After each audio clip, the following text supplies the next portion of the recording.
So hello students, welcome to e study YouTube channel. So students, आपके fourth semester के exam कैसे गए एक बार मुझे कमेंट सेक्शन में जरूर से बताइएगा। आज की इस वीडियो में हम लेटेस्ट पॉलिटेक्निक फिफ्थ सेमेस्टर के सब्जेक्ट्स की हम बात करने वाले हैं। कितने सब्जेक्ट आपको टोटल पढ़ने हैं, कौन सा सब्जेक्ट सबसे कठिन है, कौन सा सब्जेक्ट सबसे ईजी है, किसमें सबसे ज़्यादा बैक लगता है, कौन सा थ्योरेटिकल बेस्ड है, कौन सा प्रैक्टिकल बेस्ड है, सभी की हम बात करने वाले हैं। तो चलिए फटाफट से वीडियो को स्टार्ट कर लेते हैं।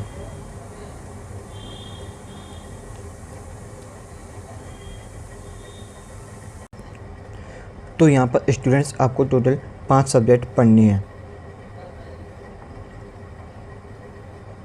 फर्स्ट है आपका industrial management and entrepreneurship development, second है switch gear and protection, third है PLC micro controller and SCADA, and fourth है electrical machine second, and fifth है इलेक्टिव अभी मैं समझाता हूँ आगे, पहले सिलेबस देख लेते हैं। ठीक,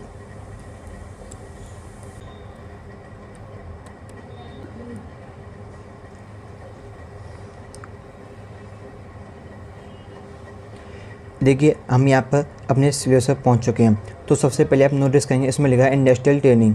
इंडस्ट्रियल ट्रेनिंग मतलब यहाँ पर आपका 4 हफ्ते का ट्रेनिंग होता है, यानी 1 महीने का।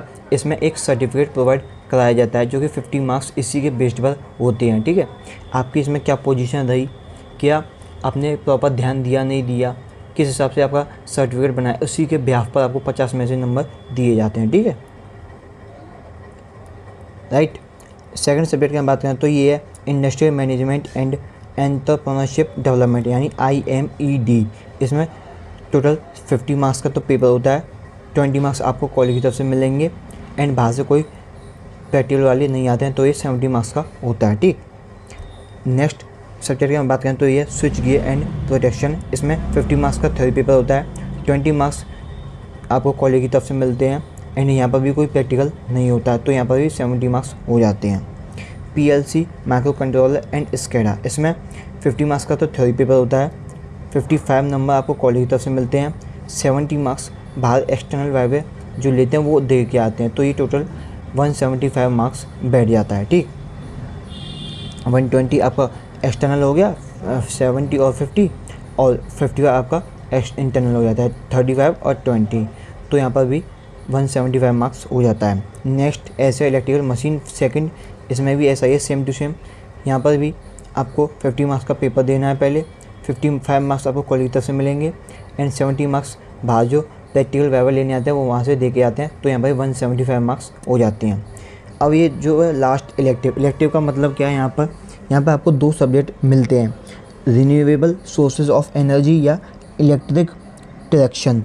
अभी यहाँ पर आपके कॉलेज डिसाइड करेंगे कि वो किस सब्जेक्ट को पढ़ाएंगे, तो उसके बिहाफ पर आपको पेपर देना होता है। ठीक है, अगर वो रिन्यूएबल सोर्सेज ऑफ एनर्जी पढ़ाते हैं तो उसका पेपर देना पड़ेगा, या फिर इलेक्ट्रिक डायरेक्शन का पेपर पढ़ाते हैं तो उसका पेपर देना पड़ेगा। तो यहाँ पर 50 मार्क्स का तो पेपर हो गया पहले, 20 मार्क्स आपको कॉलेज की तरफ से मिलेंगे, कोई प्रैक्टिकल नहीं होगा, तो यहाँ पर 70 मार्क्स बैठ जाते हैं।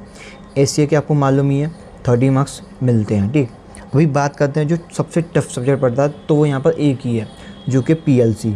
इसमें सबसे ज़्यादा तो बैक लगता है, सबसे टफ सब्जेक्ट ये पड़ता है, इसी में सबसे ज़्यादा ध्यान देने की जरूरत है, बाकी सब आप पढ़ के निकाल लेंगे, लेकिन इसमें सबसे ज़्यादा पढ़ना पड़ता है PLC माइक्रो कंट्रोलर एंड स्केडा में। सबसे ज़्यादा टफ सब्जेक्ट यही है, यही ज़िंदगी हराम कर दी था, सही बता रहा हूँ। इसमें सबसे ज़्यादा मेहनत करनी जरूरत है। अगर आप अभी से तैयारी करने स्टार्ट लग जाए तो बहुत ही बढ़िया है, क्योंकि देखो जुलाई चली है, अगस्त सितंबर अक्टूबर नवंबर दिसंबर 5 महीने हैं। आपको मालूम है ही BTOP कभी 6 महीने देता नहीं है प्रॉपर, और आपको भी मालूम अगस्त से पढ़ाई स्टार्ट होगी नहीं, टीचर भी कॉपी चेक करने जाएंगे, उसके बाद फिर सितंबर आपको रिजल्ट देखने को मिलेगा, वही अक्टूबर तक स्टार्ट हो पाती है पढ़ाई, इतनी जल्दी नहीं होती है वैसे भी स्टार्ट पढ़ाई। ठीक है, ये आपको भी मालूम है, तो आप जल्दी से जल्दी अपनी पढ़ाई स्टार्ट कर दीजिए, क्योंकि अगर बैक लग गया तो आपको मालूम है बैक का बहुत झंझट है। ठीक है, इतनी आसानी से निकलता नहीं है बैक, आपको मालूम, आपके पढ़े होंगे क्लास में कुछ बैक वाले होंगे, पता होगा आपको कैसा निकला है नहीं निकला। ठीक, तो ये आपका पूरा सिलेबस 5th सेमेस्टर का। आई होप आपको अपना सिलेबस पूरा अकॉर्डिंग अच्छे से समझ आया होगा, एंड वीडियो अच्छा लगा तो डेफिनेटली लाइक कर देना, ये कमेंट में जरूर से लिख देना कुछ, एंड सब्सक्राइब नहीं किया है तो चैनल को जरूर सब्सक्राइब कर लीजिएगा। Thank you.